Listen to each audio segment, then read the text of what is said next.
சூர்யா மனசில் இருக்க காதலை வெளில வர வைக்கிறதுக்காக மகா, கிரிஷ், ஐஸ்வர்யா இந்த குடும்பமே சேர்ந்து பல விஷயங்கள் செஞ்சுட்டு இருக்கிறதுல கூட கோடீஸ்வரியும் சேர்த்துக்கிறாங்க.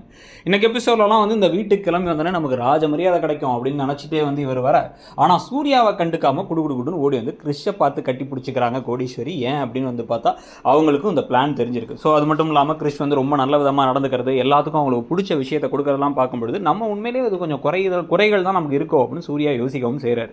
இதுக்கு நடுவில் என்ன பண்ணுறாரு, அந்த வெல்கம் லெட்டர் இருந்தால் தானே அமெரிக்கா போயிடுவாங்க அவங்க அப்படின்னு சொல்லிட்டு அந்த லெட்டரை கிழிச்சும் போட்டுறாரு. அது அந்த குடும்பமே பார்த்துருது.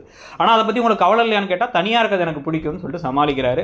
அந்த லெட்டர் ஆனால் கிழிச்சாலும் காணாமல் போனாலும் பிரச்சனை இல்லை, மெயிலில் தான் வந்துச்சு அது அப்படின்னு சொல்லிட்டு இப்போ கிறிஸ் சொன்னோன்னே இன்னமும் அவருக்கு மனசு கஷ்டமாயிடுது சூர்யாவுக்கு. ஐயோ நம்மளை விட்டு போயிடுவாங்களோன்ட்டு. இதுக்கு நடுவில் என்ன பண்ணுறாங்க ஐஸ்வர்யா அப்படின்னா, கௌதம் கொஞ்சம் லைட்டாக அட்வான்டேஜ் எடுத்துக்க ட்ரை பண்ணுறான்னு அவரை மிரட்ட, அவர் என்ன பண்ணுறாரு அப்படின்னா நீ பேசாமல் இந்த வீட்டிலே இருந்துக்கோயம்மா, இந்த டைமில் இங்கே இருந்தால் நல்லா இருக்கும்னு சொல்லிட்டு புது பிளான் போட்டுட்டு இருக்காரு. இன்னைக்கு எபிசோட பற்றி நீங்கள் நினச்சிங்கிறது